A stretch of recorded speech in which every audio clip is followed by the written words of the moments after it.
सपा के पूर्व महासचिव और पूर्व मंत्री स्वामी प्रसाद मौर्य के यूपी के कुशीनगर से लोकसभा चुनाव लड़ने की बात इन दिनों सुर्खियों में है।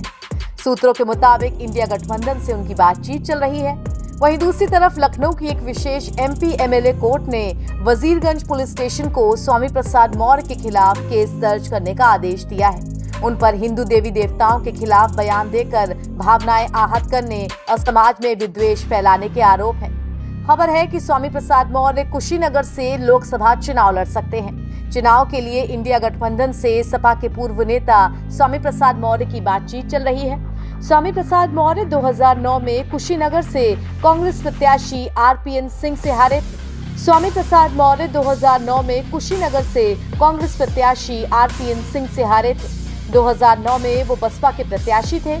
स्वामी प्रसाद मौर्य कुशीनगर जिले की पडरौना विधानसभा सीट से लगातार 3 बार विधायक भी चुने जा चुके हैं। समाजवादी पार्टी से अलग होकर राष्ट्रीय शोषित समाज पार्टी बनाने वाले स्वामी प्रसाद भी इंडिया गठबंधन में शामिल होकर चुनाव लड़ सकते हैं। सूत्रों के मुताबिक स्वामी प्रसाद मौर्य की इंडिया गठबंधन के साथ बातचीत चल रही है। चर्चा है कि उन्होंने इंडिया गठबंधन से कुशीनगर से लोकसभा चुनाव लड़ने की मांग की है। उनकी मांग पर कांग्रेस की ओर से हरी झंडी मिलती दिख भी रही है। बता दें कि बीते दिनों 10 मार्च 2024 को स्वामी प्रसाद मौर्य ने कांग्रेस के प्रदेश प्रभारी अविनाश पांडे से मुलाकात की। इस दौरान दोनों नेताओं के बीच लोकसभा चुनाव में इंडिया गठबंधन में शामिल होकर चुनाव लड़ने पर चर्चा हुई। बताया जा रहा है कि स्वामी प्रसाद मौर्य भी इंडिया गठबंधन का हिस्सा हो सकते हैं। हालांकि अभी दोनों पार्टियों की ओर से कोई आधिकारिक बयान सामने नहीं आया है, लेकिन राजनीतिक गलियारों के बीच चर्चा है कि कांग्रेस पार्टी स्वामी प्रसाद मौर्य पर कुशीनगर से दांव लगा सकती है।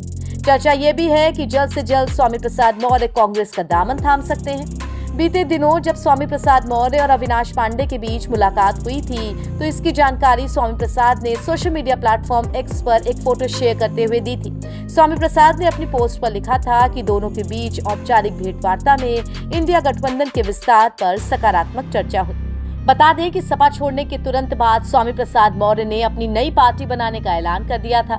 सपा भी इंडिया गठबंधन का हिस्सा है। सपा ने कांग्रेस को लोकसभा चुनाव में 17 सीटें देने की घोषणा की है। हालांकि स्वामी प्रसाद मौर्य के इंडिया गठबंधन में आने की स्थिति में सीटों के बंटवारे को लेकर पेच फंस भी सकता है। सपा द्वारा स्वामी प्रसाद मौर्य को एक भी सीट न दिए जाने की स्थिति में कांग्रेस अपने हिस्से की एक सीट उन्हें दे सकती है। इन संभावनाओं से इस वक्त इनकार भी नहीं किया जा सकता है। देश में इस बार लोकसभा चुनाव 7 चरणों में हो रहे हैं।